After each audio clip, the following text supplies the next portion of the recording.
제가 이제 미국에 온 지가 꽤 됩니다.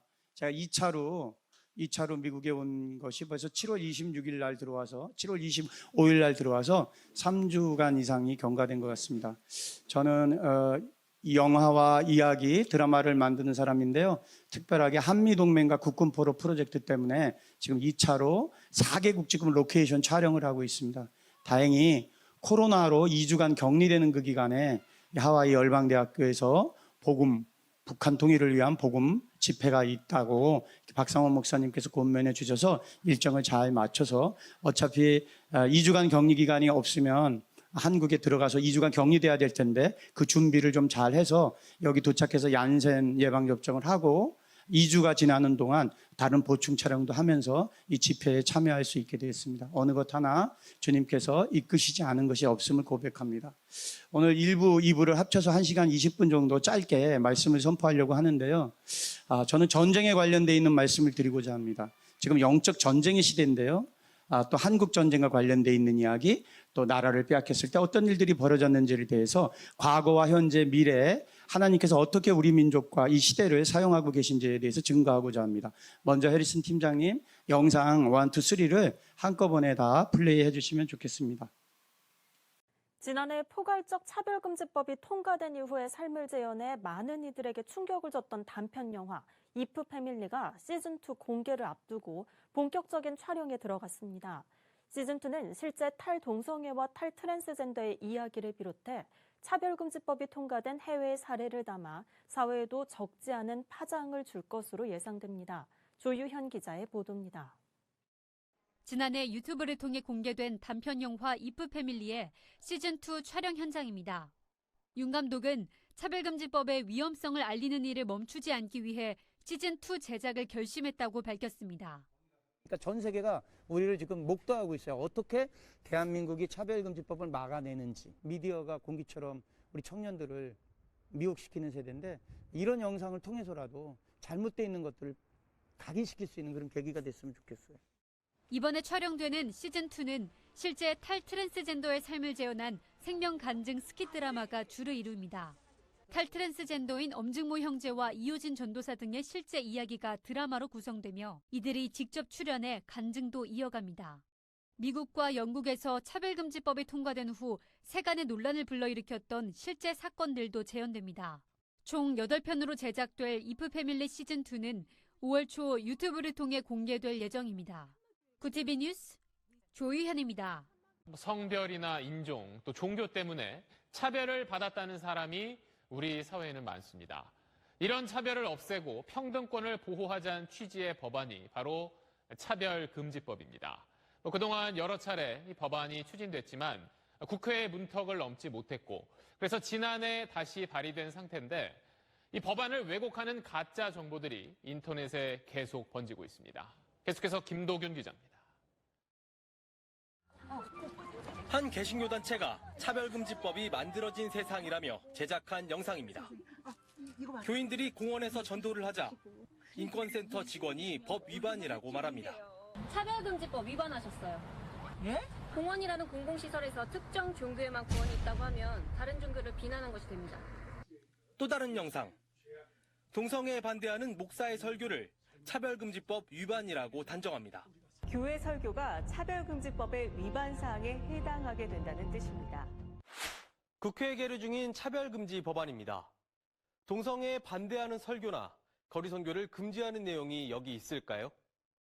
법안에 그런 내용은 없습니다. 법안이 금지하는 차별은 고용에서의 차별, 재화나 용역의 공급과 이용, 교육과 직업훈련, 그리고 행정서비스 이용 등에서의 차별 등 4가지 영역입니다. 설교나 길거리 전도는 어디에도 해당하지 않아 차별금지법으로 종교나 사상의 자유가 침해된다는 주장은 사실이 아닙니다. 법이 통과되면 동성애하는 방법을 아이들에게 가르치고 심지어 소아성애에 수간까지 허용될 것이라는 등의 허위 왜곡 정보들. 차별금지법엔 특정 개인이나 집단에 대한 혐오나 편견을 교육해선 안 된다는 내용만 있을 뿐 무엇을 가르치라는 건 없습니다. 특히 소아성애는 성범죄로 상대방 동의 여부와 상관없이 형사처벌 대상입니다. 듬뿍 듬뿍 듬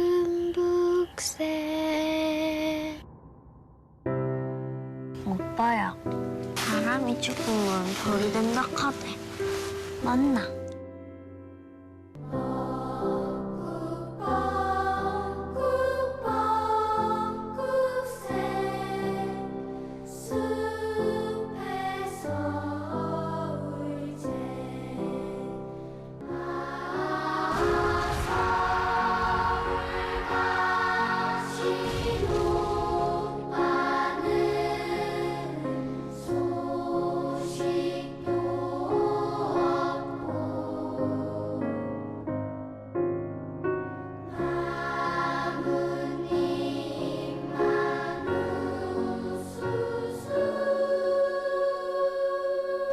오빠야, 내 노래 불러주면 안 되나?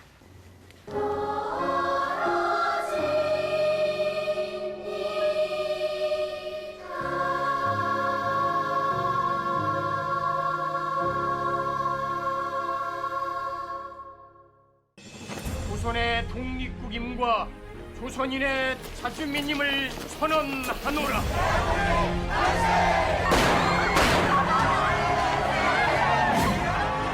우리에게 자유는 하나님이 내려준 것이다. 그 누구도 빼앗을 수 없다. 대한독립 만세!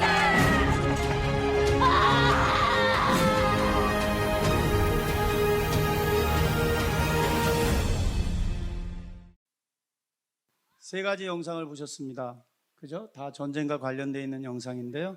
첫 번째 영상, 세 가지 영상 다 제가 제작에 관여한 작품들입니다.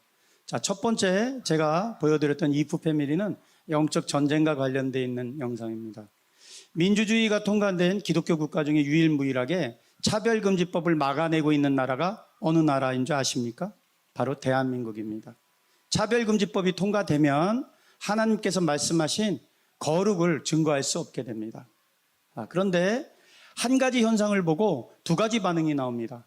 기독교 방송국에서는 복음이 증거되는 이 차별금지법 혹은 평등법 혹은 가족건강법이라고 명명되는 이 법의 위약성에 대해서 증거하고 있죠. 그리고 저희 촬영 현장을 스케치하셨습니다. 그런데 공중파 방송에서는 이것이 거짓입니다, 가짜 뉴스입니다 라고 8시 뉴스에 어젓하게 선언하고 선포했습니다. 어떻게 이런 일들이 가능하죠? 한 가지 현상을 보고 어떻게 두 가지 관점이 나타날 수 있죠? 자, 세상 사람들은 이렇게 얘기합니다. 차별금지법 혹은 건강가족법 혹은 평등법이 통과되어도 목사님들이 반동성애 설교를 했을 경우에 처벌받지 않습니다. 동성애 설교를 하셔도 됩니다. 반동성애 설교를 하셔도 됩니다. 노방에서 전도를 해도 됩니다라고 이야기를 합니다. 그런데 영국의 안드레이 윌리엄스 변호사의 증언에 의하면 또 노르웨이 아케크림 목사의 증언에 의하면 차별금지법 혹은 건강가족법, 평등법 등등의 법들이 이름만 바꾼 채 통과되고 난 이후에는 법은 한번 통과되고 난 이후에는 개정에 의해서 얼마든지 자기들의 편의에 의해서 법이 고쳐질 수 있다는 주장입니다. 실제로 그래서 미국 교회도 굉장히 큰 어려움을 겪고 있고 영국 교회도 어려움을 겪고 있고 유럽 교회는 더 큰 어려움을 겪고 있습니다. 문제는 성별 정체성과 관련되어 있는 이런 현상들이 다음 세대의 마음을 뺏어가는 데 있습니다. 또 한 가지, 성별 정체성이 성소수자들의 권리만 보장해 주는 것에 그치지 아니하고 성유토피아라는 시리즈 패키지로 어떤 현상들이 벌어지냐면 소아성애와 근친상간, 수간까지 이루어지게 되어 있습니다. 이것이 유럽의 현재의 사회상이고 문화 막시즘에 의해서 무너지고 있는 현실임에도 불구하고 한국은 뒤늦게 이런 젠더 이데올로기가 마치 새로운 사상이나 학문인 듯 이렇게 유입되고 있는 상황입니다.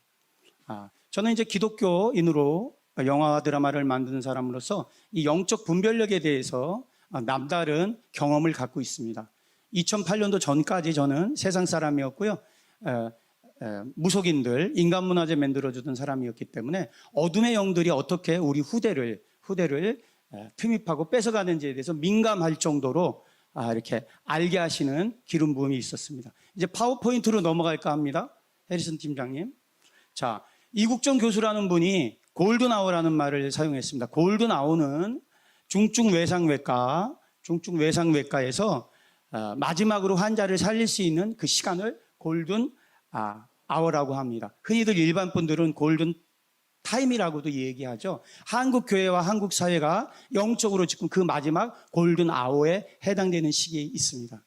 여기 먼 곳에 계신, 먼 디아스포라, 미국에 계신 분들은 모르시지만 지금 한국에는 보이지 않는 엄청난 영적 전쟁이 벌어지고 있습니다.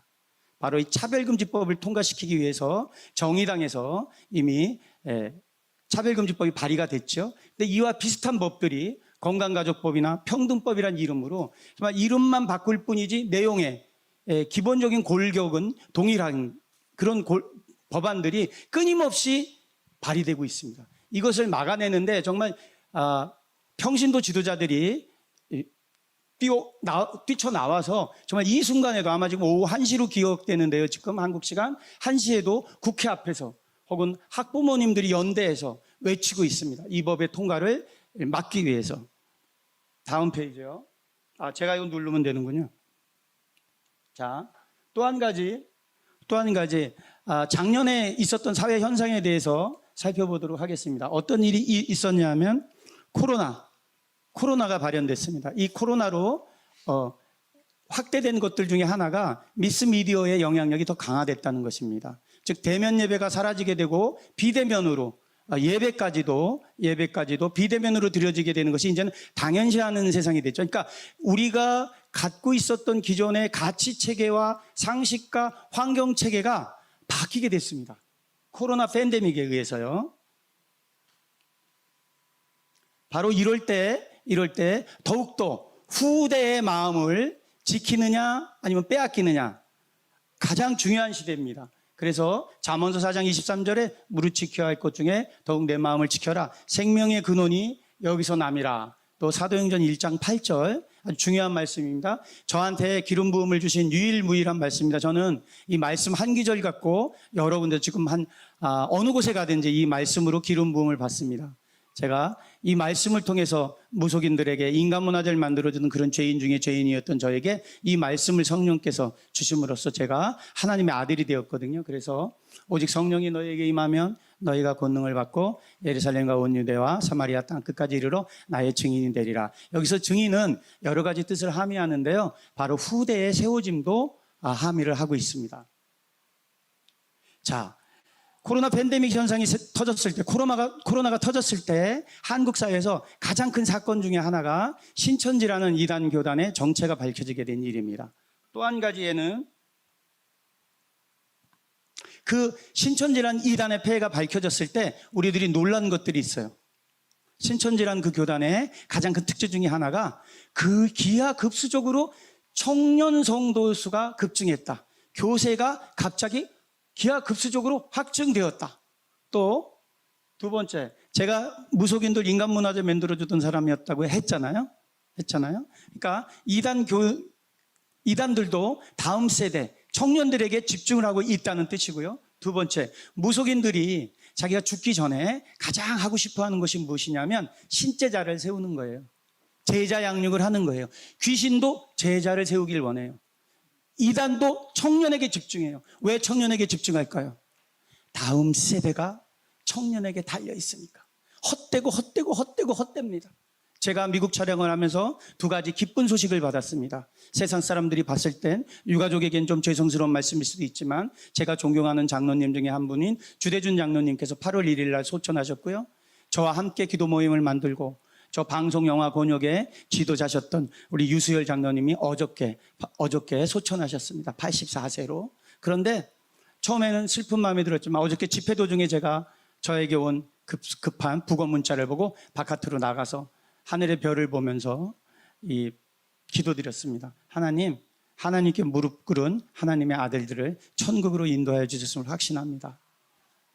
자, 헛된 삶, 제자들을 만들어내지 못하면, 다음 세대를 만들어내지 못하면 정말로 헛된 삶이 되고 맙니다.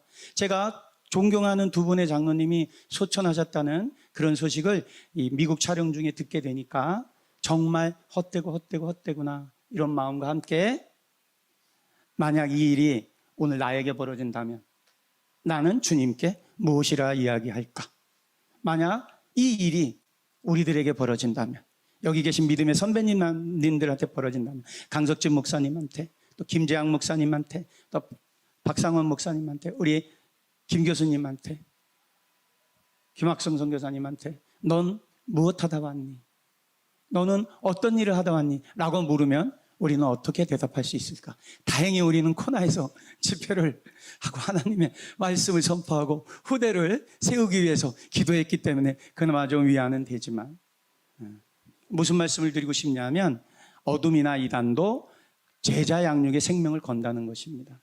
신천지라는 그 종교단체는요, 한 청년을 포교하기 위해서 그 공동체가 다 움직입니다. 예를 들면 좋은 대학에 다니는 의과대학에 입학한 청년, 이 청년을 등급으로 나누고요, 이 청년을 포교하기 위해서 일단 이 청년에게 접촉해서 이 청년의 모든 정보를 다 받아냅니다. 그런데 그 받아내는 과정에 어떤 것들을 원칙으로 하냐면요, 눈을 맞추고 그 청년의 모든 이야기를 들어줍니다. 청년에게 집중하는 겁니다. 그래서 만약에 이 청년이 베이스 기타를 치고 싶다. 실제로 제가 만나서 기록받은 그런 내용들인데요. 기독교 집안에 귀하게 자란 청년인데 늘 이렇게 강권적으로 엄하게 교육받는 그 기독교 과정 속에서 좋은 대학에, 의과대학에 합격했지만 이 청년의 꿈은 베이스 기타를 치는 거였어요. 단 누구에게도 이 이야기를 하지 않았어요. 그런데 어느 날 찾아와서 자기 이야기를 들어주는 다른 청년들이 자기 이야기를 들어주니까 그 이야기를 하게 됐고요. 그리고 난 다음에 자기가 깜짝 놀란 만큼 그 청년의 정보를 알게 된 이 공동체는 이 공동체로 돌아가서 이 공동체에서 가장 베이스 기타를 잘 치는 지도자를 보냅니다. 보내면 깜짝 놀라죠. 이 기타를 치고 싶어하는 청년은. 청년의 마음을 완전히 이 청년이 좋아하는 것들로 완전히 사로잡습니다. 그리고 이 청년에게 위로를, 이 청년에게 격려를, 이 청년의 자존감을 굉장히 높여줍니다. 높여주고 난 다음에 이런 과정이 6개월에서 1년 정도 지나가는데요. 이 청년이 그럼에도 불구하고 이 종교단체로 넘어오지 않게 되면 페이크 드라마라고 하죠. 제가 이제 예능 작가를 할 때 몰래카메라 또는 꾸러기 카메라 같은 그런 페이크적인 예능을 했었는데요. 둘이 이야기하다가 지나가는 듯하게 하면서 이 청년에게 이렇게 얘기를 합니다. 내가 네팔에서 기도하는 사람인데 이 청년을 보니까 하나님의 사람입니다. 하나님을 믿지 않으면 큰일이 생길 거예요. 그리고 갑니다. 그러면 상대방 청년이 뭐 별 이상한 사람 다 있다 이렇게 생각할 거 아니겠습니까? 그러고 나서 일주일 이내에 자동차로 접촉사고를 내게 합니다. 내게를 하고 그리고 난 다음에 바로 이 청년을 포교하고 있는 다른 청년이 전화를 겁니다. 이 청년에게. 혹시 무슨 사고 안 났어? 깜짝 놀래죠. 지금 접촉사고가 났는데 나 지금 접촉사고가 나갖고 지금 정신이 없어. 아니야 내 말 잘 들어. 너 기억나? 일주일 전에 만났던 우리 스쳐가듯 만났던 네팔에서 오셨다는 기도하는 분, 그분이 너에게 전화하라고 나한테 연락했어. 원래 큰일이 있고 죽었어야 되는데 하나님의 사람이기 때문에 너를 보호하신 거라고. 그럼 이 청년이 얼마나 놀라겠어요. 그죠? 그래서 완전히 영을 묶습니다. 혼도 묶습니다. 그리고 1년 정도 지났을 때 신천지라고 오픈합니다. 오픈하고 난 다음에 가짜로 지금 페이크 드라마를 한 거잖아요. 그때 페이크 드라마에 했던 사람들이 등장합니다. 그런데 이때 그럼 화가 나야 될 거 아니에요. 당신들 왜 1년 전에 나한테 거짓말했어요? 그죠? 여기도 거짓말한 사람이 이렇게 화를 내야 될 건데 이게 은혜로 바뀝니다. 왜? 이 사람들의 지체가 이 공동체에 높은 사람들이에요. 아니 센터장님이 나 같은 사람을 위해서 일부러 사고까지 내시고 무슨 말씀을 드리고 싶은 거냐 하면 한 청년에게 모든 공동체가 다 올인을 하는 겁니다. 그런가 하면요, 한 청년을 포교하기 위해서 강좌도 만듭니다. 인문학 강좌를 만들고, 요즘 같은 경우에는 유튜브에 관심이 많으니까 1인 미디어, 유튜브 강좌, 이런 강좌를 개설합니다. 왜냐하면 구청이나 자치단체에 공익성을 가진 인문 강좌를 검증되어 있는 사람들이 개최하겠습니다. 이런 룸을 열어주거든요. 그리고 수강료는 무료입니다. 그러면 그게 대학가 근처에서 그런 강좌가 벌어지면 관심 있는 학생들이 들어올 거 아니에요. 그러면 실제로 20명이 정원이면 14명은 이 신천지 성도입니다. 14명이 이미 6명을 포교하기 위해서 세팅이 되어 있는 겁니다. 지그재그로. 그러면 6명을 기다리는 겁니다. 거미줄을 치듯이. 그래서 6명이 앉게 되면 앞뒤로. 강사도 신천지. 여기 14명도 신천지. 6명을 앞뒤로. 강의가 끝나고 났을 때도. 그러니까 이 모임에 가게 되면 즐겁고 유익한 거예요. 이 모임에 가게 되면 이익이 따르는 거예요. 이 모임에 가게 되면 나의 상처를 받아주는 거예요. 그렇게 해서 청년들을 우는 사자처럼 집어삼키고 있습니다. 자, 이런 상황 속에서 대한민국에요, 대학가에 가장 많이 있는 것이 술집이 아니고요, 당구장이 아니고요, PC 게임방이 아니고요, 뭔지 혹시 아세요? 맞습니다. 우리 김학선 선생님, 타로 점집입니다. 타로 점집이 만 원이면. 자, 물어보살이라는 공중파 프로그램이 있어요. KBS는 공영방송국입니다. 공영방송국에서 하는 프로그램인데 거기에 2MC가 등장해요. 선녀복장을 한 무속인으로 서장훈이라는 농구인 출신의 예능인이 선녀복장을 하고 나오고요. 이수근이라는 개그맨이 재밌고 청년들이 정말 좋아하는 그런 개그맨이 애기동자 복장을 하고 나와서 1시간 동안 청년들이나 아픔을 가진 사람들의 고민을 상담해 주는 프로그램이에요. 언제부터 이런 일들이 가능하게 됐죠? 문화는요, 공기처럼 흡입되어서 우리의 마음을 뺏어갑니다. 이미 영적 전쟁에 우리가 후대를 지킬 수 없는 지경까지 이르렀다는 거예요.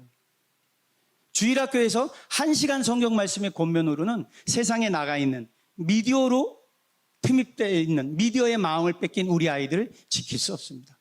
그건 불가능한 일이에요. 이미 기울어진 운동장에 떨어져 있습니다. 그럼에도 불구하고 우리가 희망을 잃지 않는 것, 저 같은 사람이 외치고 선포하는 것은 하나님이 이기십니다. 예수 그리스도가 승리하십니다. 교회가 아무리 어렵다고 그러고 교회 대면 예배가 어렵다고 하고 교회가 무너질 것 같지만 교회가 이깁니다. 사도행전 1장 8절에 이런 말씀, 각자에게 레마로 주신 말씀들 계실 거예요. 하나님 처음 만났을 때 사랑하는 내 딸아, 사랑하는 내 아들아, 그 말씀이 각인되면 그 말씀 한 구절로도 말씀이 육신되는 그 기쁨으로 능히 모든 것들을 다 이겨낼 수 있거든요. 그래서 영적으로는 지금 이런 지경 속에 있습니다. 모든 문화가 소돔과 고모라 성처럼 우리 청년들의 마음을 빼앗아가고 짓밟고 있습니다. 음란의 정도는 잔혹하기가 이를 데가 없고요. 드라마, 또 영화, 또 웹툰, 모든 웹툰에 동성애 코드가 들어가지 않으면 안 될 정도로 그런 지경에 있습니다. 바로 이때 차별금지법이 발의가 된 것이죠. 차별금지법은 어둠이, 사탄이 당당하게 자기의 권리를 주장한 겁니다.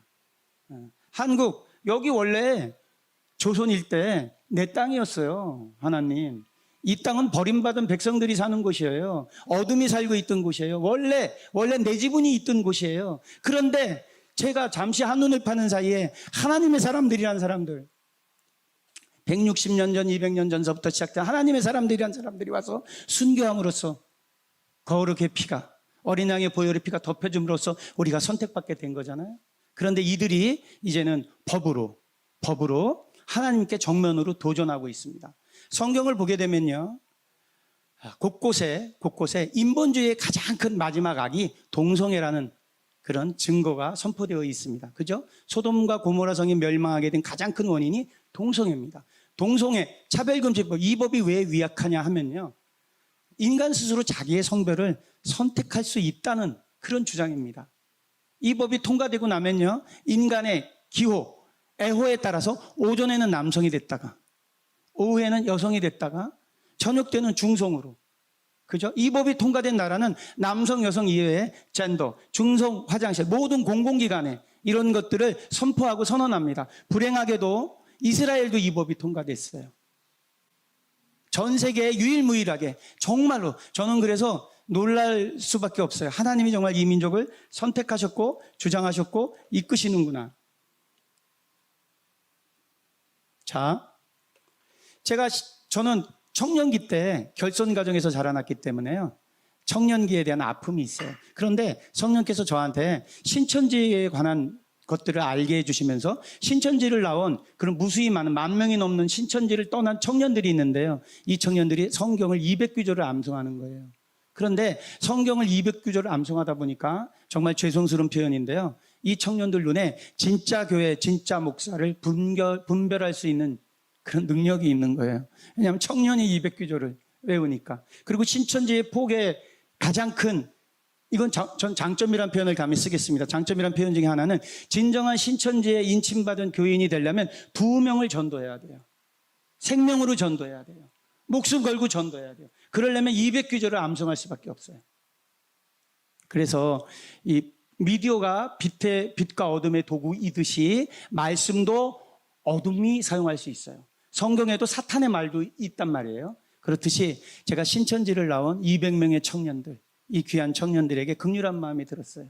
이 청년들을 이렇게 올바르게 이끌 만한 콘텐츠를 만들어야 되겠다. 그래서 국민일보의 백상현이라는 기자가 제가 무속인들 인간문화재 만들어주다가 하나님을 만난 그 즈음에 저를 첫 번째로 인터뷰했던 기자님이에요. 10년 만에 연락을 취해서 만났더니 신천지 2단 엽착이라는 책을 쓰신 분이거든요. 근데 이분이 신천지 이야기는 하지 않으시고 앉자마자 노트북을 탁 펴시는 거예요. 감독님, 다른 영적 분별력, 영적 전쟁보다 가장 큰 전쟁이 이 성별 정체성과 관련되어 있는 전쟁입니다. 만약 이 법이 통과되고 나면, 차별금지법이 통과되고 나면 주님의 거룩함이 사라지게 되고 인간의 인권이란 그 주장 하에 목사님들이 동성애와 관련되어 있는 설교를 할 수 없고 노방전도도 할 수 없는 그런 어려운 지경에 처하게 됩니다. 라고 저한테 증거되는 여러 가지 것들을 보여주셨어요. 그리고 미디어, 핸드폰으로 앱을 탁 켜주시는데요. 반경 400m 안에 3만 원으로 애널 섹스, 학문 선교를 원하는 청년들의 앱을 보여주셨어요. 400m, 800m, 2km 반경 안에. 우리 어른들이 인사 잘하고 또 자기 방에서 공부하는 것 같고 또 특별하게 나쁜 짓 탈선하는 청년들과 어울리지 않으니까 그냥 잘 목양되는지 알고 있지만 그냥 보거나 흘낌 보지 않고 자세히 보지 않았기 때문에 우리 아이들이 학교에서 어떤 교육을 받는지 몰랐어요. 부모님들이 바쁘다는 이유로. 아이들이 공교육기관에서 어떤 교육을 받는지. 이런 일들을 주도한 세력들이 있어요. 30년 동안 치밀하게 우리 후대의 마음을 뺏어가기 위해서 단순 지속 반복, 예수 그리스도께서 가르쳐주신 그 방법. 어둠의 영은 창조의 기능은 없어요. 그러나 믿는 자들의 실족된 그 잘못된 것들을 가지고 그들은 동력으로 삼아요. 후대의 마음을 뺏기 위해서 문화 막시즘이라는 그런 이론하에 철저하게 그람시의 진지론에 의해서 언론, 방송, 교육 모든 분야에 마음을 뺐는데 생명을 걸었어요. 우리 후대의 마음이 빼앗겨져 있다는 사실을 부끄럽게도 작년 5월에 제가 알게 된 거예요. 정말 눈이 번쩍 뜨였어요. 그리고 제가 우리 아들에게 물었어요. 야, 너희들 학교에서 이런 거 배웠니? 그때 우리 아들이 내 때는 안 배웠지만 지금 아이들은 이런 거 배워요. 교과서를 학교에 놓고 다녀요. 그러니까 부모님들이 특별하게 할머니, 할아버지들이 특별하게 관심을 갖고 있지 않는 한 우리 아이들이 무엇을 배우는지 남성, 여성 이외에 스스로의 성을 선택할 수 있고 그것을 자기가 주장할 수 있다는 것이 인권이라는 거예요. 반기독교적인 그런 사상과 정서가 가족이 파괴되고요. 가정이 파괴되고요. 성별 간의 갈등을 조장하고요. 이 모든 것들, 분쟁과 분난과 거짓이 있는 것, 이것은 어둠이 투입하고 있는 거거든요. 아무리 거룩한 기독교 공동체라고 해도 분쟁이 있는 곳에는 이미 어둠이 투입하고 있는 거예요. 아무리 거룩한 공동체라고 해도 음란이 있는 것, 그죠? 싸움이 있는 것, 수군수군이 있는 것은 이미 어둠이 투입하고 있는 거거든요. 우리 아이들의 마음이 공교육에 의해서 빼앗겨지고 있다는 사실을 뒤늦게 알았습니다. 그래서 저는 이야기를 만들고 영화와 미디어를 만드는 사람입니다. 사도행전 1장 8절 오직 성령이 너에게 임하시면 너희는 권능을 받고, 여기다 권능 받은 믿음의 선배님들이세요. 권능 받고 예루살렘과 온 유대와 사마리아 땅끝까지 이르러 열방에 이르러 무엇? 증인되라. 김학성 선교사님은 농업 전문가로서, 중국 교포로서, 미국 시민권자로서, 또 평양과기대 교수로서 활동하셨던 그 본인의 기질과 본인의 특성과 본인의 다양성을 만드신 토기장이의 계획하심에 의해서 증인되는 삶을 사시는 거예요.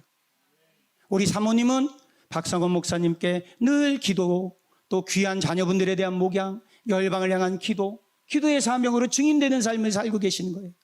우리 신창민 박사님은 통일 대박.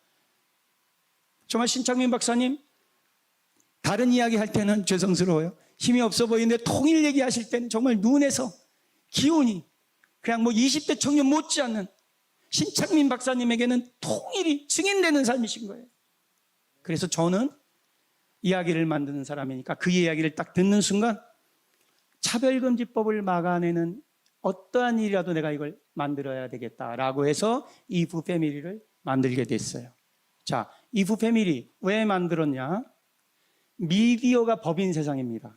우리 청년들은 차별금지법에 대해서 목사님들이 이거 만들기 전에 아무리 설명하셔도 제목이 얼마나 좋습니까? 차별금지법. 차별을 금지하는 게 나쁘다는 거예요. 차별금지법, 건강가족법, 평등법. 얼마나 워딩이 좋아요. 실제적으로 이 법이 위약하다는 것이 어떤 것인지 모르거든요. 그런데 이렇게 콘텐츠를 딱 만들어내므로써 아, 저렇구나. 이 콘텐츠들을 어떻게 만들었냐면요. 30초, 1분, 3분, 5분, 8분 짧은 톡으로 만들었어요. 짧은 톡으로 만들고 지금 여기에 보이는 대로 믿음의 동역자들, 믿음을 같이 하시는 우리 조혜련 집사님, 또 오지연, 또 우리 장로님, 또 황우령 집사님, 또 김영도 목사님, 표인복 목사님, 또 그리고 늘 저와 함께 동역해주는 오늘 우리 복음 이 집회에도 MC를 보고 계시는 우리 황현조 아나운서 같이 해서 이프 패밀리를 제작했어요. 제작해서 총 한 70만 정도의 조회수를 기록했고요. 그 다음에 교회 설교 시간에 또 광고 시간에 목사님들이 이 콘텐츠를 사용하기 시작하셨어요. 사용하기 시작하셔서 일반 성도들이 차별금지법이 이런 것이고 젠더에 오르기가 이런 것이고 이스라엘까지 이 법이 통과되었고 미국에도 이 법이 통과되어 있고 영국교회는 이 법 때문에 제가 이 법을 알기 전에는 영국교회가 왜 몰락하게 됐는지를 몰랐어요. 하나님은 거룩하지 않는 곳엔 외면하시게 돼요. 하나님은 거룩하지 않은 곳에 구역질하세요. 안 그러시겠어요? 거룩하시고 순결하신 그리스도의 영이신데 그래서 이 법을 지금 유튜브 제가 이제 강의 시간이 정해져 있기 때문에 이 영상까지 보여드릴 수는 없고요. 유튜브에 들어가시게 되면 이 영상들이 시즌 1에 의해서 시즌 2까지도 지금 제작되어 있고 매주 화요일마다 송출되고 있어요. 지금은 평등법 그 시리즈가 계속 송출되고 있습니다. 그런데 자, 이 법에 이러한 것들, 이런 영적 전쟁에 목사님들이 기도해 주시고 저희들 모강해 주신 것도 큰 영향을 미쳤지만 평신도 지도자들이 마지막 때가 되다 보니까 일어나게 됐어요. 여기 우리 이용희 교수님 정말로 귀하신 분이세요. 이용희 교수님 평신도신데요. 모든 하나님과 관련되어 있는 어떠한 그 문화 영역에 있어서 시작점을 찾다 보면 이용희 교수님, 에스더 기도 운동본부의 이용희 교수님으로 이렇게 시작돼요. 저희가 농담처럼 하나님의 문화 기독교 운동의 암모나이트다. 이용희 교수는 이런 말씀을 해요. 저희 성에도 이용희 교수께서 또 내일인가 이렇게 또 말씀도 증거해 주시죠. 그리고 저희들과 또 이렇게 함께 해 주시죠. 이제 그 옆에 조우경 학부모 대표 어머니였어요. 그런데 이런 일을 알게 되니까 어머니가 길로 나선 거예요. 우리 아이들을 지키기 위해서. 사도행전 1장 8절에 증인되는 삶. 또 기론평 교수님, 저희 공동체 진평연, 동방연, 또 차바, 또 복음법률가회 이런 데 가장 큰 어른이세요. 이분이 몸이 안 좋으세요. 그냥 여기 선포하는 자리니까 말씀드릴게요. 간암이세요. 그런데 언제 하나님이 부르셔도 할 말이 없어요. 근데 5년 전 그 상태로 암이 멈춰 계세요. 매일 매 순간 아침에 눈을 뜨는 순간 차별금지법, 평등법, 건강가족법을 막아내기 위해서 이분이 전화 걸면 전화를 주시면 저희들 거절을 못해요.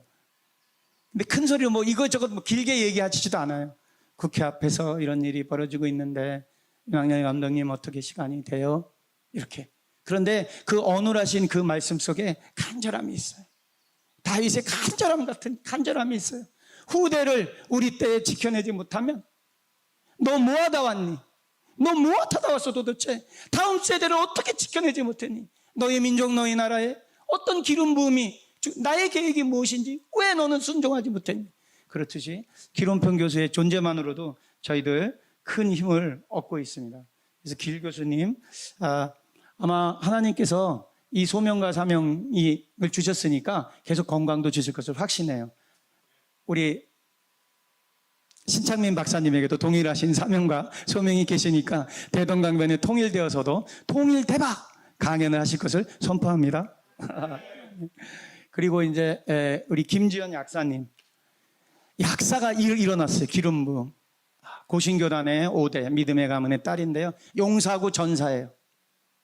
입술에 불을 갖고 있습니다. 그 어떤 자들이 고소고발을 해와도 죽으면 죽으리다. 정말 에스더와 같은. 그래서 정말 이 동성애를 막아내는데 또 바른성 교육을 하는데 정말 혁혁한 전사입니다. 우리 김지연 약사님. 그 옆에 염한섭 원장님. 병원 의사예요. 병원 의사인데 동성애자를 통해서 하나님의 콜링을 받았어요. 동성애자들의 말로가 에이즈로 죽어가는 경우가 90%가 넘거든요. 그런 현장을 목도하고 나서 매주 토요일 날 6시 정의당이 발의된 차별금지법이 옳지 않다라고. 자, 하나님을 만난 사람들은요, 하나님의 말씀을 듣게 되면 믿음이 격동치게 돼요. 믿음이 격통치게 되고 성령의 기름 부음을 받은 사람들은 말씀 선포는 누구나 할 수 있어요. 다단계 강사도 말씀 선포해요. 그죠? 물건 파는 사람들도 말씀 선포해요. 그런데 하나님을 진정하게 만난 사람들은 그 말씀 선포에 플러스 믿음, 행동하는 믿음을 겸비하게 돼요. 우리 염한석 원장님, 지금도 매주 토요일 날 정의당사 앞에서 1인 기도 선포를 해요. 차별금지법이 이 제정이 끝날 때까지 옮겨 다니면서 더불어민주당에서 평등법이 발의되면 그 현장에 가요. 처음에는 혼자 했어요. 그런데 1명, 2명 지나가던 청년들이 그걸 보고 단순, 지속, 반복 하나님께 합한 마음, 그 마음을 보고 청년들이 모이기 시작했어요. 비가 오는 날도 청년들이 모이고요. 눈이 오는 날도 청년들이 모이고요. 만약 기론평 원장께서 하늘나라를 가게 되면 너 뭐 하다 왔니? 그러면 저는 부족한 사람이지만 후대를 지켜내기 위해서 주님 앞에 찬양과 예배드리다 왔습니다. 이런 기쁨을 받을 그런 귀한 분이에요. 이런 분들과 또 함께 했고요. 그 다음에 조영길 변호사님 정말 귀합니다. 제가 이 말씀을 드리는 이유는 사명에 대해서 말씀드리는 거예요. 증인된 삶, 사도행전 1장 8절 오직 성령이 너에게 임하면, 오직 성령이 너에게 임하시면, 우리 지미 목사님 성령이 임하셔서 이 열방 코나대학의 후대를 목양하는 사명을 받은 거예요. 그죠? 비가 오나 눈이 오나 여기서 하나님 앞에 순종한 마음으로 다음 세대를 책임질 청년들을 섬기는 게 지미 목사님께서 주신 증인된 삶이에요. 아침 8시에 온 세계 각양각색 다양한 청년들이 모여서 하나님께 경배하고 찬양드리는 이 코나 열방대학의 아침 기도에 제가 2일차 참여했거든요. 얼마나 놀라운 일들이 있는지, 하나님은 이렇게 역사하시는구나, 쉬지 않고 일하시는구나, 증인되는 다음 세대를 세우기 위해서 하나님의 사람들을 모아서 여기서 이렇게 전사와 용사와 투사와 각양각색의 기질에 따라서 기름 부음을 허락하시는구나. 조용길 변호사, 노동법 전문 변호사예요. 그런데 성령이 임하니까 자기가 법을 제일 잘 알잖아요. 이 법이 유약하다는 걸 알게 되는 거예요. 그러면 알게 되면 어때요? 선포하게 돼요. 단순하게 선포만 하나요? 막아내는데 온몸을 다 바쳐요. 조영길 변호사가 이 법의 유약성을 들고 대법관을 찾아갑니다. 기독교인 대법관, 국회의원 출신의 큰 로펌의 회장 변호사님을 찾아갑니다. 사명이 임했으니까. 하나님을 믿는다면 후대를 지켜내기 위해서 복음 법률가들이 모여야 되지 않겠습니까? 복음 법률가회가 결성됐어요. 제가 만드는 대본들 한 줄 한 줄 법률가들이 다 검토하며 다 검수해요. 왜? 영적 전쟁이에요. 제가 한번 발표된 것들 발표되는 순간 다른 어둠의 세력들이 집중 포화를 해요. 가짜뉴스라고 명예훼손이라고 엄청난 것들, 그런 것들 미연에 방지하기 위해서 복음 법률가회가 단단하게 뭉쳐서 한 줄 한 줄 검수를 해요. 굉장히 피곤한 작업이에요. 왜냐하면 촬영하고 난 이후에도 잘못되어 있는, 저들이 시비를 걸 만한 그런 것들의 지적을 받게 되면 재촬영을 하게 돼요. 굉장히 피곤한 작업이에요. 그러나 영적 전쟁이기 때문에 제 일이라면 이 일을 못했을 거예요. 왜냐하면 법률가 분들이시니까 영상이 어떻게 만들어지는지 이해도가 없으시잖아요. 근데 이런 분들은 그냥 저 바꿔요 이렇게 얘기하는 순간 감춰졌던 혈기가 나오는 거예요. 이거 찍으려고 얼마나 고생했는데. 그런데 하나님의 일이니까 네, 알겠습니다. 정말 순종하기 잘했어요. 그렇게 지적받았던 것들을 순종해서 고쳤더니 그래도 공격이 많았는데 그런 것들 다 이렇게 모면할 수 있었어요. 그래 아주 귀한 분이세요. 그 옆에 안창호 대법관님, 조배수 위원장님, 또 이상현 교수님, 이런 율사분들도 이 일에 차별금지법을 막아내는 일에 함께해 주셨어요. 자, 제자 목양에 대해서 말씀드리려는 그런 주제와 관련되어 있는 이야기입니다. 후대가 바로 서야 우리가 하나님께서 우리에게 주신 이 사명을 지켜나갈 수 있거든요. 여기 마지막 영상이 1919 유관순 영상이었잖아요. 거기 유관순 열사 또 그다음에 다른 여러 독립운동가들이 그 8호 감방에 있었는데 유관순이라는 그런 열사는 그냥 만들어진 게 아니었더라고요. 제가 봤더니 바로 여기 샤프 선교사라는 분이 계셨어요. 우리 목사님 최 목사님 이화 여자대학교 나오시고 유관순과 관련되어 있는 무브먼트 미국 내에서 책임자로 계신 걸로 알고 있는데 유관순 열사 뒤에는 샤프 선교사라는 선교사님이 계셨고요. 영동제일감리교회 또 담임 목사셨던 손종도 목사님이 계셨어요. 그리고 함께 그 감방에 있었던 노승경이라는 간호사, 옆에는 스코필드라는 선교사님이 계셨어요. 영국 출신의 스코필드 선교사가 그때 당시에는 일제강점기 때는 일본과 영국이 동맹국이었기 때문에 유일무이하게 면회를 갈 수 있었고요. 노승경을 면회하러 갔다가 같은 감방에 있는 유관순을 만나게 된 거예요. 제가 이 영화를 만들면서 그 기록을 다 확인을 했고요. 그래서 청년 지도자 뒤에는 과거에도 이렇게 그 청년을 위해서 목양해주고 기도해주시는 목사님들이 계셨다, 지도자들이 계셨다라는 말씀. 자, 이곳은 이제 하와이잖아요. 하와이는 이승만 장로와 뗄래야 뗄 수 없는 그런 관계가 있는데요. 이승만 장로가 미국으로 오게 될 때 어떻게 오게 됐냐면 귀한 선교사님들의 목양과 그 다음에 추천 편지에 의해서 오게 됐어요. 그러니까 이승만이라는 한 청년은 그냥 만들어진 게 아니에요. 그 청년을 위해서 생명으로 기도했던 그런 목회자님들이 계세요. 아펜젤러, 또 게일 선교사, 또 의사셨던 에버슨 선교사. 게일 선교사가 추천사를 썼는데요. 뉴욕에 있는 목사님에게 어떻게 추천사가 한 3페이지 정도 돼요. 3통의 편지예요. 청년이 소망인데 어떻게 썼냐 하면 이렇게 썼어요. 뉴욕에 있는 목사님한테. 이승만이 얼마나 뛰어난 청년인가? 이승만이 얼마나 뛰어난 자질을 갖고 있는가? 사형 선고를 받았던 그가 어떻게 성령의 기름 부음을 받았는가? 그리고 교도소 안에서도 얼마나 많은 복음을 증거했는가? 그런데 내가 이 자를 세례주지 않았어. 왜? 뉴욕에 있는 목사님한테 목양을 맡기려고, 공을 그분에게 돌려드리려고, 자기 제자의 먼 길의 안위를 위해서 자기가 세례주지 않은 거예요. 생명으로 사랑을 한 거예요, 이승만을. 내가 세례를 줄 수 있었음에도 불구하고 이놈이 미국 땅에 가서 척박하게, 얘가 똑똑하고 기름 부음을 받았지만 호련단시 미국 땅에 가서 그 모든 것들을 할 때 누군가는 보호해줘야 되고 누군가는 권면해줘야 되는데 하나님은 그럼 제가 어떻게 할까요? 기도하는 스승에 의해서 기도하는 제자가 목양된 거예요. 그래서 이 3통의 편지를 보게 되면 절절히 너무나 지혜로울 정도로 워싱턴에 있는 또 각국 지도자들에게도 편지를 보내고 그런 사랑에 의해서 이승만 장로가 하나님의 기름 부음을 받은 지도자로 성장할 수 있었습니다. 제가 이제 이런 일들을 하는 이유가 다음 세대를 책임질 미디어 지도자 300명을 목양하기 위해서 움직이고 있어요. 저만 해도 옛날 사람이어서 제가 촬영하고 글 쓰고 그다음 편집하고 녹음하고 연기하고 이런 것들이 다 세분화되어 있는 그런 작업 환경에서 자라왔어요. 그런데 요즘은 1인 미디어 시대예요.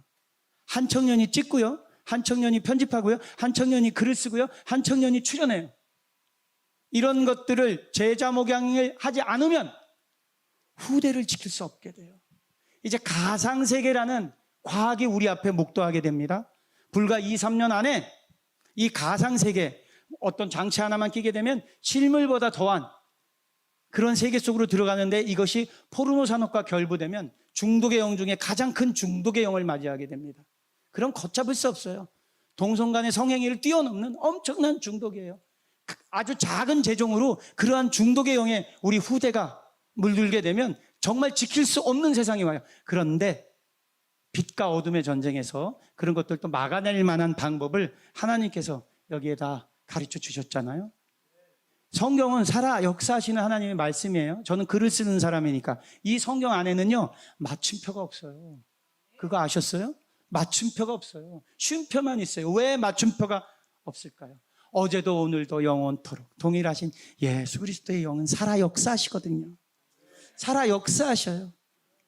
태산이 들려 바다에 빠지는 그 믿음, 그 우리의 마음 하나만 우리가 지켜낸다면, 후대를 지켜내는 기도만 한다면 하나님께서 분명히 방법을 주실 거고요. 그래서 제가 저 같은 사람이 이런 것들을 선포하는 거예요. 선포하는 거고,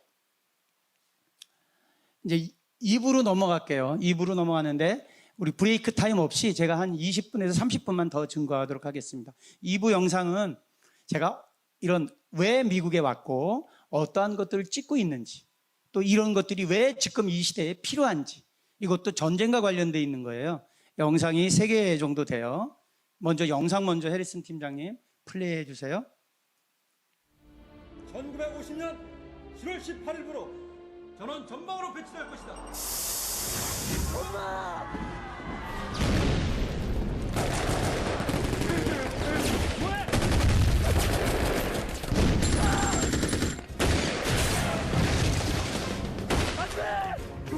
그깟 중장이 뭐라고? 내가 뭐 때문에 죽게 살게 뛰었는데? 내 핑계 대지 마. 내가 그렇게 했어.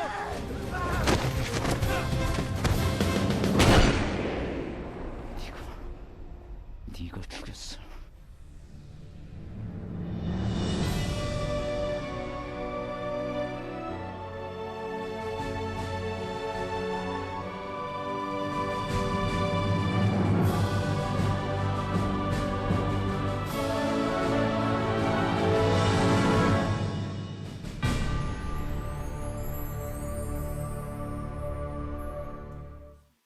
네, 태극기 휘날리며라는 그 영화의 예고편이었는데요. 한국 전쟁의 참상을 아주 예술적으로도 또 그 잔혹한 그런 그러니까 형제가 국군이 되었다가 또 포로가 되는 바람에 형과 동생이 북한군과 인민군이 되고 국군이 되어서 그로부터 이제 죽은 형의 유해를 할아버지가 된 동생이 유해 발굴에 의해서 이렇게 받게 되는 그러한 영상이에요. 자, 한국 전쟁에 잊혀져 있는 분들이 있는데요. 그게 바로 국군 포로예요. 국군 포로. 국군 포로. 한국 전쟁 당시에 전쟁을 하다가 국군이었는데 북한군에 의해서 포로가 됐어요. 포로가 되었는데 이분들이 생존에 안 계신 줄 알았어요. 그런데 140분이나 아직도 생존해 계세요. 중요한 거는 대한민국 국가가 이분들의 존재를 인정하지 않는다는 데 있어요. 그럴 순 없죠. 나라를 위해서 생명을 바친 분들인데 그런 나라가 있나요? 자기 나라를 위해서 생명을 바친 자국의 청년들의 존재를 기억해 주지 않는다면 그 어떤 청년들이 자국의 어려움에 뛰어들겠습니까? 제가 미국 와서 또 이제 계속해서 제가 말씀을 드릴 건데요. 미국은요, 성조기 밑에 DPAA의 깃발이 같이 펄럭여요. 청색깔이 나는 깃발인데요. 미국의 청년들이 조국을 위해서 헌신한 그 청년들이 뼈 조각이라도 집으로 돌아올 때까지 미국은 그 청년들을 잊지 않는다는 결기를 보여주는 깃발이에요. 어느 곳을 가든지 간에 한번 보세요. 성조기 밑에 관공서나 혹은 뭐 경찰서나 소방서나 혹은 뭐 시청이나 주지사, 청사나 가게 되면 보시면 성조기 옆에 깃발이 펄럭펄럭거려요. 손명화라는 분인데요. 국군 포로의 자녀예요. 자, 국군 포로들은요, 김일성 명령 143호에 의해서 최하 계층으로 살아가요. 그러니까 북한 땅에서 괴뢰도당인 거예요. 최하 계층이면 뭐냐면 백정계급이에요. 백정계급은 어떤 것이냐면요, 연자제에 의해서 아버지가 탄광캐는 광부였으면 아들도 광부로 살아야 돼요. 딸들도 강부로 살아야 돼요. 손자, 손녀 동일해요. 실제 북한의 계급이에요. 최악의 층의 계급이에요. 마을에 불미스러운 일이 벌어지게 되면 43호에게 화살을 돌리면 사람들이 다 고개를 끄덕끄덕거려요. 교실 내에서 국군 포로의 자녀, 43호의 자녀가 있으면 어떠한 일이 생겼을 때 이 아이로 모든 원인을 돌리면 다 그게 용납이 돼요. 그러니 국군 포로의 자녀들의 가슴 속에서 부모에 대한 원망이 있을 수밖에 없죠. 그죠? 왜 나를 만들어서 사랑하는 사람이랑 결혼도 못해요. 신분이 안 좋으니까. 좋은 학교는 꿈조차 못 꿔요. 그냥 고등학생이 됐을 때 바로 직장이 결성되는 거예요. 손명화라는 분이 국군 포로의 자녀인데요. 이 사실을 알고 나서부터 원망과 원한이 쌓였어요. 아버지라 그러면 이를 덕덕덕 깔았어요. 그런데 운명하기 직전에 장녀인 손명화를 불러요. 불러서 이렇게 얘기해요. 나를 용서해라. 그리고 고향 얘기를 해요. 내 고향은 밀양이다. 밀양의 감은 주먹만한 감이 열리고, 임종 직전이에요. 주먹만한 감이 열리고, 그 다음에 보리의 쌀 크기가 새끼손가락만 하고, 또 마지막에 이런 얘기를 해요. 큰아버지 집, 작은아버지 집, 주소, 이름 다 얘기를 해줘요. 이게 어떻게 가능해요? 이게 40년 지났는데 처음 듣는 얘기인데 매일 국군 포로는 이걸 외웠던 거예요. 매일 암기했던 거예요. 그리고 마지막 말이 뭔지도 모르는 한마디였어요. 하늘에 계신 우리 아버지께. 교회 다니던 청년이었던 거예요. 이 딸이 얼마나 급박한 상황이었는지 아버지가 이야기하는 그 모든 것들 다 기억해요. 인간의 능력이 그만큼 집중력을 발휘하는 거예요. 그죠? 본 적서부터 큰아버지 모습, 그리고 함구해요. 그리고 탈북을 해서 와서 잘 먹고 잘 살아요. 남한 땅에서 잘 먹고 잘 사는데 살만해지니까 아버지의 이야기가 가슴에 울려요. 아, 우리 아버지가 고향 땅에 묻어달라고 유언했는데 그렇게 아버지 때문에 못 살았지만 우리 아버지.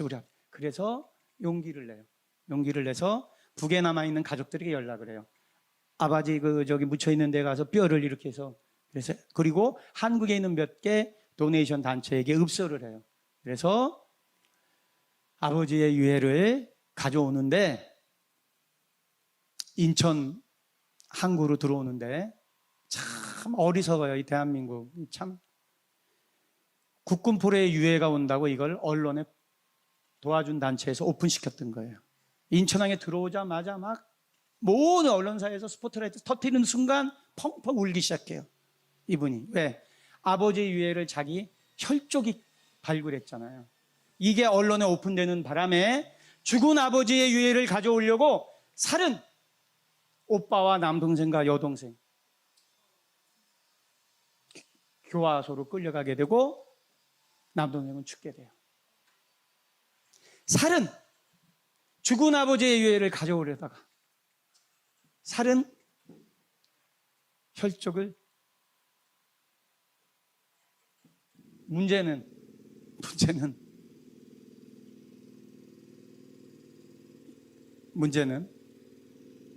국가가 이 유해를 인정해주지 않아요. 개뼈인지 소뼈인지 닭뼈인지 어떻게 아냐.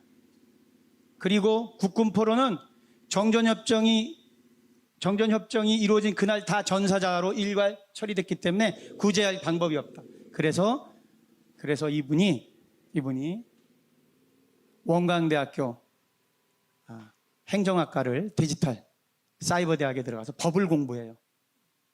변호사 살 만한 능력이 안 되니까 행정법을 공부해서 국가를 상대로 소송을 해요. 친자 확인 소송을 해요. 자기 친족과 자기 뼈, 아버지의 유해뼈. 그리고 저렇게 유골을 들고 국회 앞에서 혼자 서요. 그래서 시위를 해요.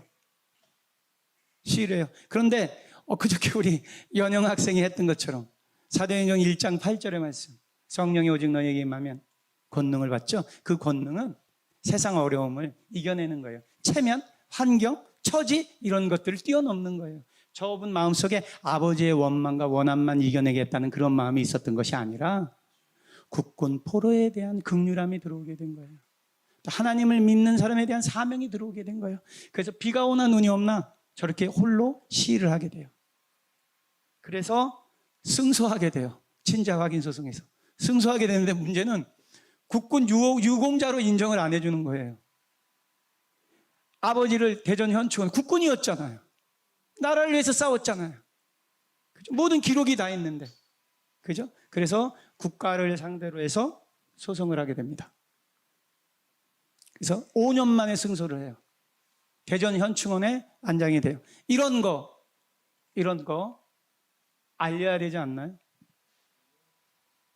이 국군 포로 문제 한국이 외면하고 있는데 유엔이 먼저 올해 3월 달에 유엔 결의문으로 채택됐어요.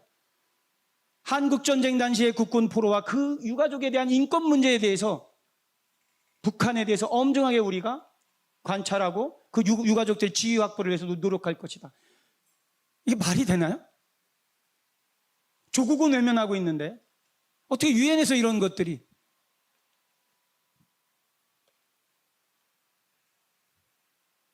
유용복 선생님이에요. 실제로 국군 포로였어요. 이분이 앞에 보여드린 태극기 휘날리매와 동일해요. 숭문중학교 3학년이에요. 기독교 청년이에요. 학교 갔다가 오는데 인민군이 서울을 점령했어요. 교복 입고 오는데 인민군이 잡아요. 잡더니 너 죽을래 살래. 그래서 의용군에 편입돼서 전쟁터에 나갔어요. 나갔다가 포로가 됐어요. 포로가 돼서 거제도 포로 수용소로 갔어요. 거제도 포로 수용소로 갔는데 나는 남한에서 살던 사람이잖아요. 자의에 의해서 끌려간 게 아니잖아요. 그래서 포로 수용소에서 나오자마자 명예회복을 위해서 국군으로 입대를 해요. 그래서 무고문장을 받아요. 혁혁한 정가를 올려서. 그런데 정전협정 휴전되기 20일 전에 중공군과 격투를 벌이다가 포탄을 맞고 기절해요. 깨보니까 중공군한테 포로가 돼서 북한군 포로가 돼버렸어요. 태극기 휘날리매와 동일해. 그래서 국군 포로로 40년 가까이 사세요. 국군 포로로 40년 가까이 살다가 탈북하셨어요. 이분이 저희 다큐멘터리에 기록했고 자기가 기록한 65분의 국군 포로에 대한 증언을 해요. 이런 거 알려야 되죠. 알려야 되죠. 그죠? 아니 나쁜 짓을 하다가 뭐 잘못되어 있는 것도 아니고 나라를 지킨 분들에 대한 것들을 우리가 외면한다라는 게 이게 말이 안 되잖아요.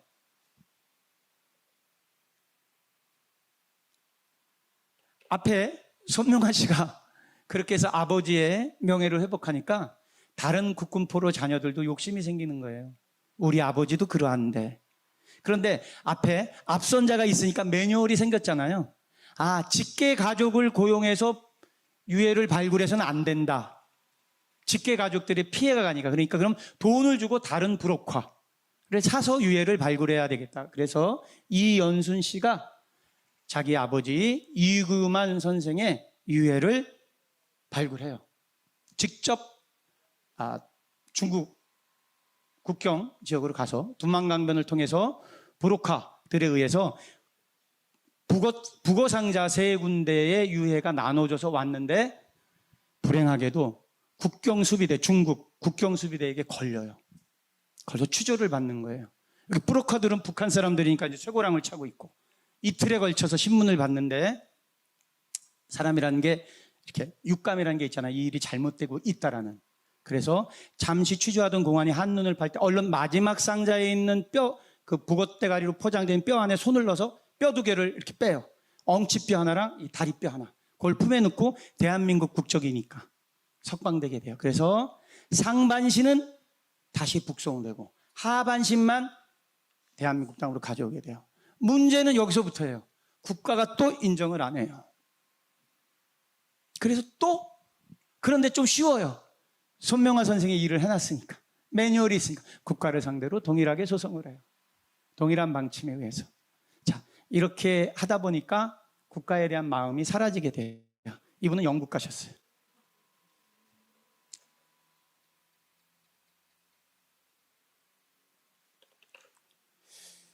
이분은 좀 더 하세요. 아버지가 국군 포로인데요. 탄광에서 광부로 일했어요. 30년 넘게. 그런데 아버지가 이제 정년 퇴임할 때쯤 되니까 아들이, 남동생이 그 일을 이어받게 된 거예요. 그런데 남동생이 갱도에 들어와서 일한 지 일주일 만에 나오더니 자기한테 그러는 거예요. 누나, 이건 사람이 할 일이 못 돼. 아버지가 어떻게 이 30몇 년을 이걸 견뎠지? 못할 일인 거예요. 왜냐하면 하루에 캐야 될 석탄의 양이 정해져 있어요. 그 탄을 못 캐면 거기서 먹고 자고 해야 되는 거예요. 다리가 잘라지거나 손이 잘려지는 거는 사고도 아니에요. 죽어야 사고예요. 그런데 이 석탄을 인도주의라는 그런 미명하에 우리가 무분별하게 수입을 해요. 이게 피 묻은 석탄인 거예요. 유엔에 결의된 결의문의 제목이 피 묻은 석탄이에요. 우리가 알지 못해서 그냥 우리가 북측에 인도적 차원에서 수입했던 그 광물의 대부분을 국군 포로와 그 유가족들이 캐낸 거란 말이에요. 캐낸 거였단 말이에요. 이분은 그 고통을 당한 이 남동생이 술을 먹고 이걸 불만을 토로한 거예요. 야, 그거 사람 살 곳이 못 되고. 그렇게 돼서 아버지와 아들이 체포당했어요. 체포당한 사실을 몰랐는데 동네 사람들이 빨리 가보라고 달려가서 다리 밑에 가봤더니 공안원들이 맨 앞자리로 이 이순금이라는 소녀를 끌어앉혀놓고 잠시 후에 차가 와요.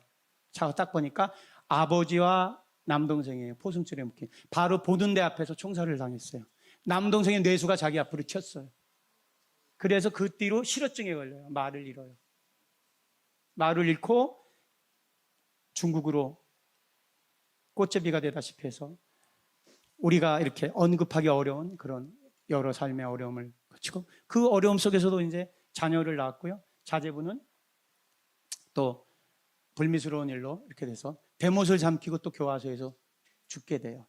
그런데 이분이 하나님을 만나서 이곳에 왔는데 또 이곳에 왔을 때 대장암 말기예요. 근데 기적같이 하나님이 그 몸을 치유해 주셨어요. 이분이 증언해요. 이분이 자기 아버지와 자기 남동생에 대한 국군 포로에 대한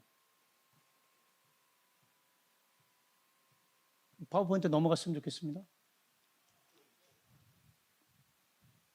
네. 이 손명아 선생이고요. 그 돌아가신 아버지의 모습입니다. 자, 넘어갈게요. 또 다음 페이지요. 다음 페이지요. 네. 너무 넘어갔는데. 네. 자.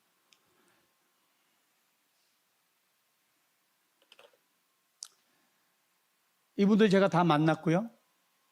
제 이제 다큐멘터리는 한국 전쟁과 관련되어 있는 다큐멘터리인데 1부는 돌아오지 못한 영웅 손명화의 기도예요. 2부는 벤프리트의 기도예요. 벤프리트 그 두 번째 영상 좀 플레이 해 주실까요? 해리슨 팀장님. 이 전달되고 이러는 게 해리슨 팀장님 두 번째 영상 벤프리트 이게 영상 이게 잘 원활하진 못하더라도 성령께서 저희가 전달하고자 하는 것들 다 알 수 있게 이끌어 주심을 확신합니다. 네, 이 두 번째 영상 벤프리트의 기도.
자, 미디어가 법인 세상이고 미디어가 공기처럼 호흡되는 세상이라고 말씀드렸었잖아요.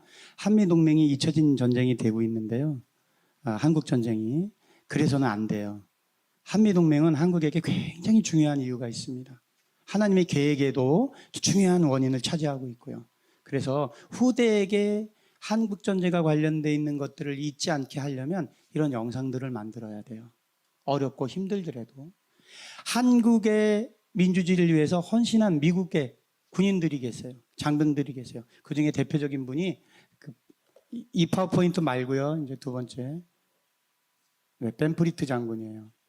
영원한 친구 벤프리트 장군. 두 번째 파워포인트로 넘어가 주세요.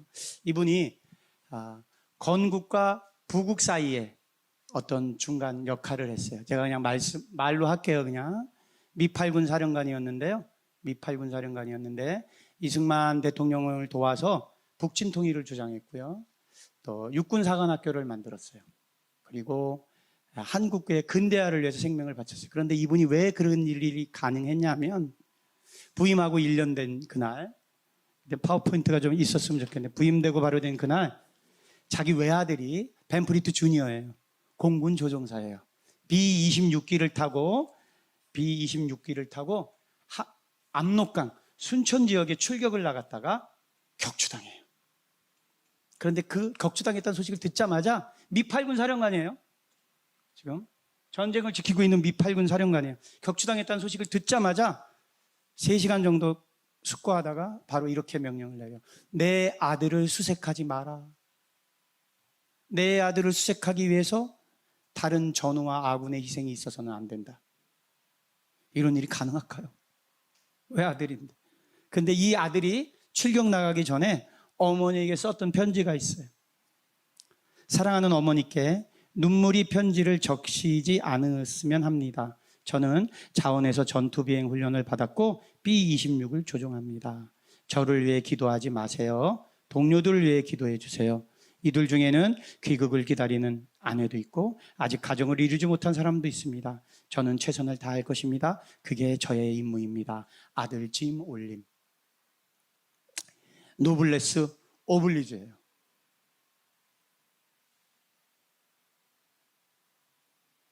바로 그 편지. 저 왼쪽에 있는 저렇게 잘생긴 청년이에요. 71년 전에 저 청년이에요. 결혼도 했고 아이도 갖고 있었다. 사랑하는 어머니께 눈물이 편지를 적시지 않았으면 합니다. 저는 자원에서 전투비행 훈련을 받았고 B-26을 조종합니다. 저를 위해 기도하지 마세요. 동료들을 위해 기도해 주세요. 이들 중에는 귀국을 기다리는 아내도 있고 아직 가정을 이루지 못한 사람도 있습니다. 저는 최선을 다할 것입니다. 그게 저의 임무입니다. 이런 거 잊어서는 안 되죠. 너무 잘 사는 나라가 되니까 태어나는 그 순간서부터 온 집안에 더운 물이 그냥 나와요. 웬만한 집에 밥 구는 아이가 없어요. 그죠? 할 소리 안 할 소리 다 할 수 있어요. 그런 자유, 누군가의 희생 때문이라고요. 그래서 이런 벤프리트 장군, 그런가 하면 이 벤프리트 장군은 육군 사관학교를 만드는데도 큰 역할을 하셨고요. 이분이 전역을 하세요. 전역하고 난 뒤에 어떤 일을 했냐? 한미재단이라는 것들을 만들었고요. 한국이 번영하는데, 근대화를 하는데 생명을 걸었어요. 왜 생명을 걸게 성령께서 이끄셨을까요? 아들이 이 산천에 죽었거든요. 이 산천이 묻혀 있거든요. 제2의 고향이라고 생각하는 거예요. 한국 땅은 그냥 그런 땅이 아닌 거예요. 이게 하나님의 역사심이에요. 코리아를 돕는 그런 재단을 만들어서 정말 모든 대기업들의 차관을 도입하는데 큰 역할을 합니다. 그리고 코리아 소사이어티를 만들어서 그러니까 대한민국의 근대화를 이룩하는데 감춰져 있던 정말 귀하신 분이에요. 그리고 박정희 대통령에게도 최선을 다해서 그러니까 건국과 부국 사이에 그리고 보이지 않게 우리 고아들 많이 도왔고요. 그리고 키다리 아저씨 이 기록들이 다 있습니다. 그리고 한국은 나의 제2의 고향이다. 그리고 벤프리트 상을 만들었어요. 이 상이 왜 유명하냐면 한미동맹에 관련되어 있는 모든 사람들은 이 상을 받았고요. 대통령들도 받았고 또 그룹 회장님들도 받았는데 유명해지게 된 거는 작년에 BTS가 받았죠. 방탄소년단이. 어쩌면 이분은 살아서는 대한민국을 위해서 최선을 다했고 이분과 이분의 아들까지 죽어서까지도 대한민국을 위해서 헌신하셨다고 생각돼요. 자, 그런데 러시아의 이게 포로 수용소예요. 굴라크. 블라디보스톡, 얼지 않는 부동항 블라디보스톡에서 450km 더 들어가게 되면 마가단이라는 아주 추운 지역이 있습니다. 그 마가단 지역에 더 250km 더 들어가게 되면 우라늄 강산을 비롯한 여러 가지 굴라크 포로 수용소들이 존재해요. 근데 이 포로 수용소에 바로 조메 크리스찬 벤프리드 장군의 외손자예요. 벤프리드 파운데이션 코리아 소사이어티도 만들었고 미국의 큰 지도자분의 그 지역 내 지도자 중에 한 분인데 작년에 LA 총용사와 함께 나눈 한국전쟁 간담회 때 나의 외삼촌 벤프리드 주니어는 죽지 않고 러시아 포로 수용소 굴라크에 끌려가서 그곳에서 전사했다라고 증언을 해요. 나는 나의 아버지에게로부터 이 이야기를 들었다.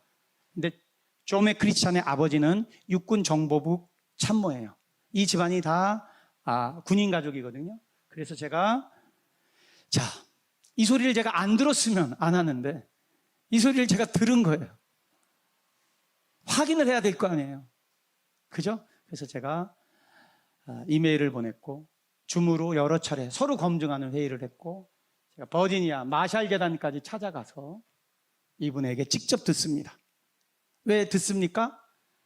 한국과 미국의 진정한 동맹 수교를 위해서 국가 차원에서 못 이루는 것을 민간 차원에서라도 일산 크기의 큰 산 어딘가에 한국 전쟁에 의해서 헌신한 미군 조종사 유해가 있다면 그거 집으로 돌려보내게 해야죠. 그죠? 그래서 이 작업을 했고요. 세 번째, 저한테 한 10분, 15분 정도 시간 있습니다. 빨리 하겠습니다. 자, 이렇게 해서 한미동맹, 그러니까 일부는 저희 다큐멘터리의 일부는 국군포로 손명하의 기도, 국군포로의 전. 두 번째는 벤프리트의 기도. 그리고 세 번째는 윌리엄 웨버의 겨울이에요. 이 사진 보신 적 있으실 거예요. 한쪽 다리와 한쪽 팔이 없는 웬 노인네요, 그죠? 노인뿐이에요. 노인뿐인데 그렇지가 않아요. 자세히 확대해 보면 눈이 반짝반짝 빛나세요. 왜 빛나는지 아세요? 한국 전쟁에 대한 이야기를 하니까. 나의 이 한 팔과 한 다리는 그냥 버려진 것이 아니라 한국의 근대화와 오늘의 민주화를 위해서 나의 한 팔과 한 다리를 하나님께서 사용하셨다는 그 긍지와 자부심 때문에 96세세요. 제가 2박 3일 동안 메릴랜드주 버지니아 이분 자택에서 찍고 촬영하고 마지막 기록이 될지 모르는 기록들을 했어요. 이분이 어떤 분이었는지 잠깐 살펴볼게요. 25년도 출생하셨고요. 41년도 일본이 진주만을 공격하니까 이제 군인이 돼요. 그래서 그 장교가 되는 프로그램을 거쳐서 일본으로 첫 부임을 받게 되는 거예요. 여기서부터 한국인들과의 이제 교류가 시작돼요. 그러니까 광복되고 나서 해방되고 나서 일본 내 거주하던 한국인 고아들을 위해서 헌신하다 보니까 한국에 대한 애정이 생겼고 한국 전쟁이 터졌을 때 낙하산 공수부대원으로 침투하게 돼요. 그리고 1951년 2월에 원주에서 중공군과 교전하다가 한쪽 팔과 한쪽 다리를 잃게 돼요. 잃게 돼서 기적적으로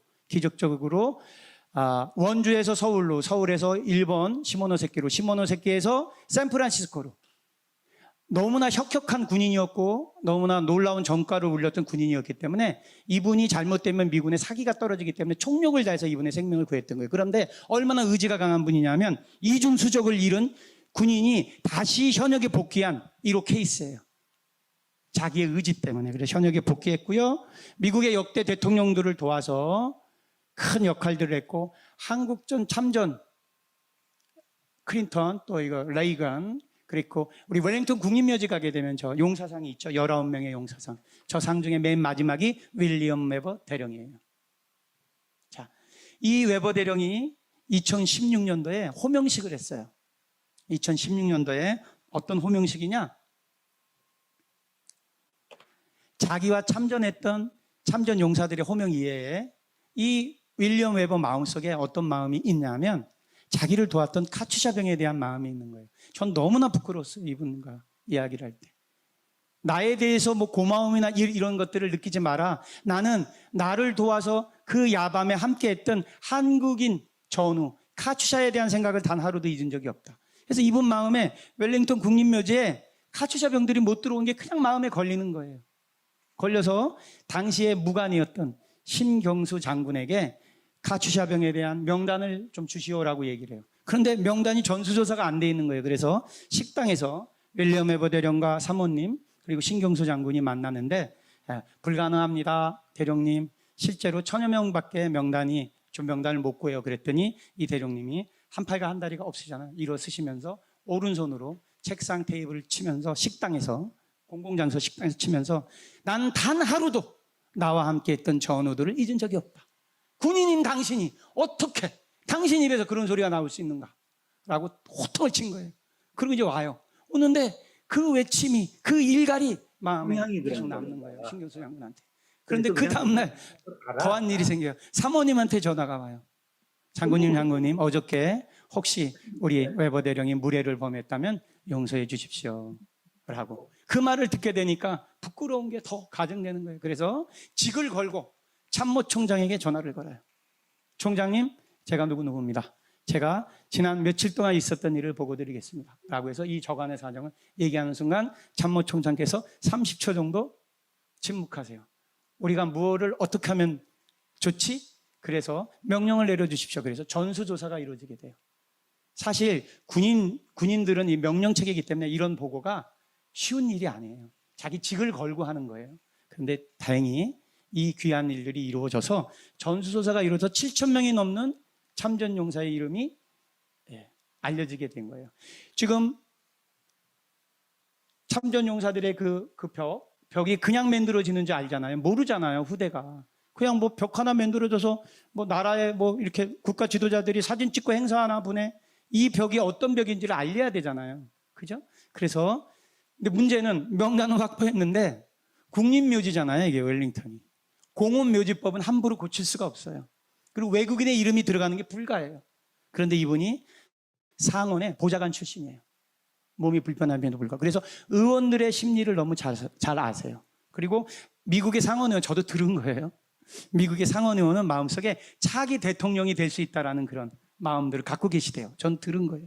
그러니까 그분들을 찾아가는 거예요. 찾아가서 노크하고 읍소하고 당신이 이 나라의 지도자가 언젠가 되려면 한미동맹의 중요성을 알아야 됩니다. 그럼 이 추모의 벽이 중요합니다. 한국과 미국의 동맹에는 이 우리들의 헌신이 있었습니다. 이거를 계속 2번 이젝트 됐어요. 법에 통과 안 됐던 거예요. 안 됐던 것인데 이 법이 기적처럼 통과가 됐어요. 그래서 지지난달인가 양국의 대통령들이 그런 행사도 했었죠. 그런 게 안 돼 있어. 자, 제가 이런 것들을 기록하고 알리기 위해서 27일 날 와서 국가 행사에 함께 촬영들을 했어요. 그리고 참전용사님들 참 하나님이 신면막측하신 게요. 제가 이 프로젝트를 11개월째 집을 나와서 지금 찍고 있거든요. 뭐 안 가는 데가 없고 뭐 여러 차례 거절에도 불구하고 여러분들을 만났는데 정말 참전용사님들 만나기 어려웠어요. 막 미국이 넓은 나라잖아요. 각 주에 산계되어 있는 분들만 또 이해도를 구하기가 너무나 어려운 거예요. 뭐 이메일로 너무나 어려운데 이날 다 모이게 해주셨어요. 미국 전역에서 다 모이신 거예요. 그리고 하나님이 지혜 주셔서 저희가 스태프 복장도 있고 국가 행사 이렇게 하니까 또 저렇게 촬영할 수 있게 룸이 마련되어 있으니까 그냥 권면만 하면 바로예요. 바로인데 영화 만들어지면 보세요. 앉아서 한국에 대한 이야기를 할 때마다 정말 닭똥 같은 눈물들을 흘리세요. 그런데 그게 부끄러운 눈물이 아니라 창피한 눈물이 아니라 자부와 긍지에 관련된 눈물이에요. 그래서 내가 이런 프로젝트를 만들기 잘했구나. 왜 이런 프로젝트가 중요하냐면 한국 전쟁의 의미, 한미동맹의 의미를 모르는 후대에게 아무리 말로 해도 못 알아듣는다니까요. 게임에 중독돼 있고 자기의 일신에, 자기의 목표에, 자기의 비전에 이런 아이들한테 이런 영상으로 딱 보여줄 때 너희들의 이 평강이, 너희들의 이 평화가 누군가에 보이지 않는 헌신에 의해서 만들어진 거다. 그래서 이런 것들을 이렇게 했고요. 이제 자택에 가서 촬영을 하는 겁니다. 2박 3일 동안 촬영하는데 옷을 그렇게 갈아입으세요. 여러 모습 보여주고 싶으셔서 누구의 도움도 받지 않고. 자, 사모님이세요. 사모님.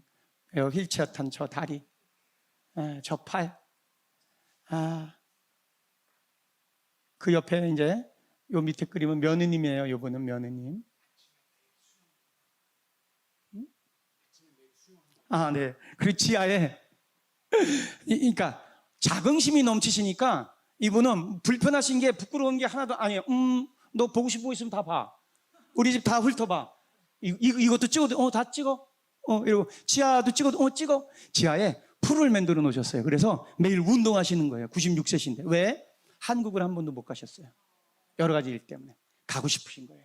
그래서 제가 같이 기도했어요. 모셔 가겠습니다. 근데 고령이시고 건강에 문제가 있기 때문에 전 세계를 띄워야 돼요. 제가 띄울 수 있다고 선언했어요. 대한민국 실질적으로는 세계 5대 강국이에요. 대한민국의 이 번영과 부흥을 위해서 헌신한 윌리엄 웨버 대령 못 모셔온다면 부끄럽지 않습니까? 그죠? 2억이 넘는데요. 전 세계 뜨는데. 그거 제가 선포했어요.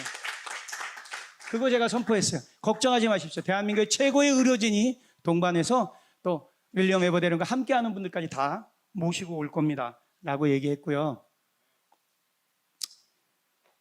이분의 이제 방과 거실이에요. 복장이 매번 바뀌시죠. 3일 동안이니까.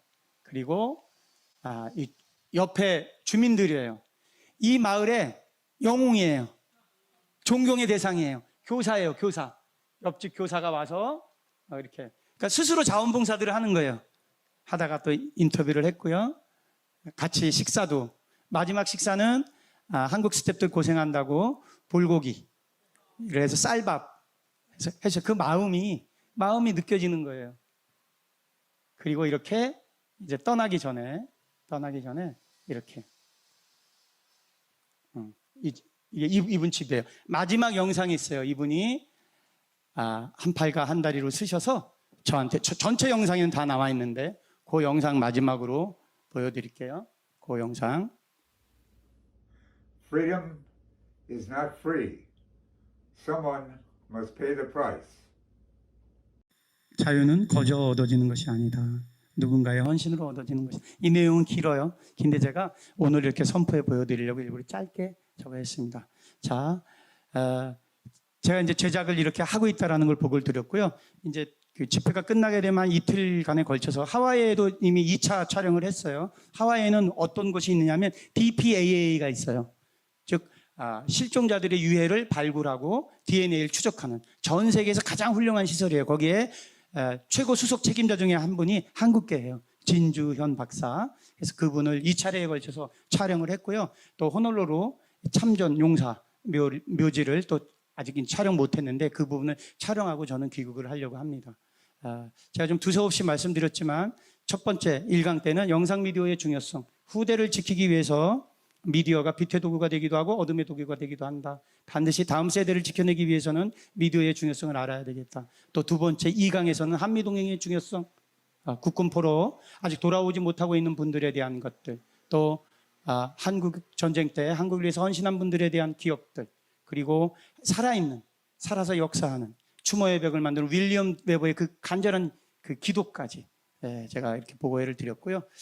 제가 마무리 기도하면서 제 강의는 마치도록 하겠습니다. 살아 역사하시는 주님, 부족한 자를 세우셔서 미디어 용사와 또 영적 전쟁과 관련되어 있는 말씀 증거하게 해주셨고 또 만들고 있는 이 다큐멘터리 작품, 이 작품들의 가치 또 의미, 하나님께서 계획하고 계신 일들이 무엇인지를 선언하고 선포하게 하셨습니다. 원하옵고 바라옵건대 복음 통일의 기초가 문화 미디어가 되는 것임을 확신합니다. 하나님, 합한 자들을 보내주시옵소서.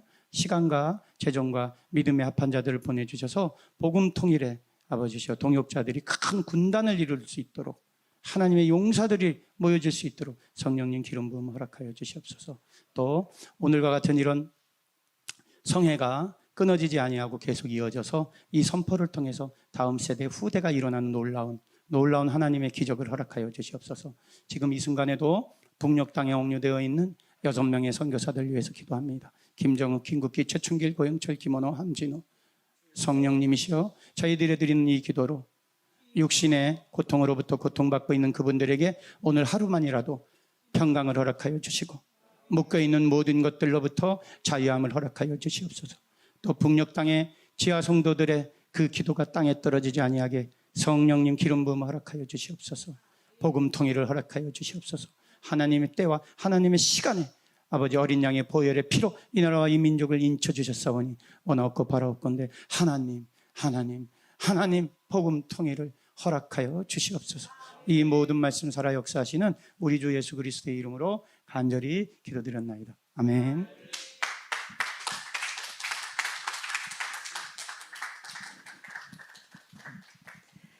네, 세상에서 그 세상의 전문가로 승승장구할 수 있겠지만 하나님의 복음이 들어와서 하나님의 마음을 담아내는 영상을 하나둘 끊임없이 만들어 가고 계신 윤석열 감독님, 정말 하나님의 아들이라는 생각이 들지 않으십니까? 네, 우리 다음 세대를 위한 애절한 절규가 정말 귓가에 끊이지 않을 것 같은 생각이 드는데요.